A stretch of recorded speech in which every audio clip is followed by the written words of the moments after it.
umupolisi yafashwe nyuma yo gusanga mu rugo iwe hari ibiro 20 by'urumogi. Ibaze nawe, umupolisi ushinzwe kurinda abaturage ushinzwe kurwanya ibiyobyabwenge basatse mu rugo basanga ibiro 20 by'urumogi. Urumva kundugura urumogi ari rwinshi, dore ngo imbere yanyu, dore ngo ibipfunyika, dore n'igikapu rwose hano yuko yambaye amapingu. Polisi ngo amufashe nyuma yuko abaturage bajya bagatanga amakuru, ubundi bakaza bagasakana hose bajya kubona akabona mu cyuma cye huzuyemo ibimogi rwose yarabitsimbye, ubundi ako kanya bagahita mufata nunanga akaba ari mu maboko ataraye. Nizere ko bino bintu bitabereye mu Rwanda.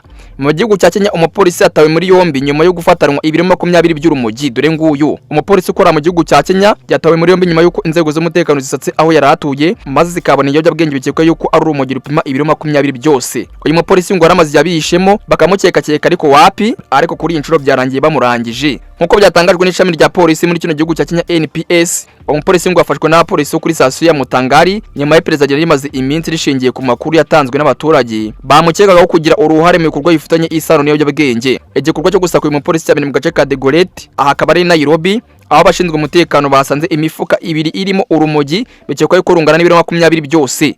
Nyuma yo gufatwa rero umupolisi asafungwa mu gihe iperereza rigikomeje kugira ngo rwose dosiye itunganywe mbere yo gushyikirizwa ubushinjacyaha. Ngayo nguko polisi kandi yavuze yuko ibiyobyabwenge byafashwe byabetswe nk'ibimenyetso bizifashishwa mu iperereza ndetse no mu rubanza ruzakurikiraho. Dore rwose umupolisi ngo imbere yanyu bamufatanye ibiro bigera kuri 20 by'urumogi, bakaba bamufashe ku makuru atanzwe n'abaturage ko rwose uriya mupolisi ashobora kuba acuruza urumogi bwihishwa, maze polisi igatekora iperereza ikajya mu rugo iwe, yagera bigasanga umugabo acukuye mu nzu arangije bitsindikamo, igasaka ako kanya ikabira bibonye ikahita imuta muri yombi nta bintu by'imikino. Mu itangazo ryashyizwe ahagaragara NPS yashimangiye ko amategeko azakomeza kubahirizwa ku buryo bungana kuri buri wese, ntabyo kuvanga uyu no mupolisi ngo no musirikare ngo ibyaheye ngo kandi ngo ntago yahanwa ngo ntago ari umuturage nk'abandi, ngo atitaye ku mwanya cyangwa se inshingano umuntu afite. Yavuze ko umuntu wese ugaragaweho bino bikorwa binyuranyije n'amategeko azabihanirwa hakurikijwe rwose amategeko. Uyu naye rwose baramufunga nta bintu by'imikino. Muri Kenya ibingi ntago wabizana. Ngo rino fatwa ry'uyu mupolisi rice rikuri igikorwa bikomeje gukazwa ryo gungana n'icuruzwa ndetse n'ikwirakwizwa ry'ibiyobyabwenge muri Kenya.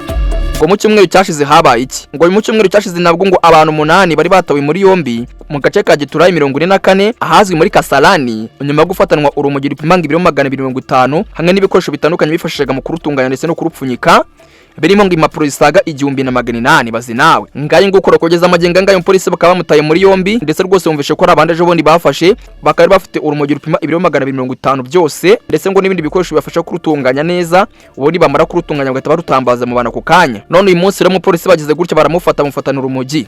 Ejo muri sinzi umudugudu byabayemo mu Rwanda ntago ari urumogi ariko we bamufatanye numva ari umudugudu ngo agize gutya avuga yuko ashaka gukoresha ubukwe, arangije agenda afata inzoga zitemeye araziteka, amaje kuziteka habona iminsi ngaye ngo ubukwe butangira inzoga bazifatiye iwe, bamaje kuzifatira batamugena transit.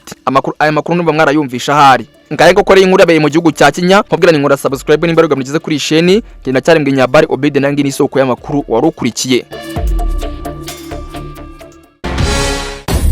Obi Time News.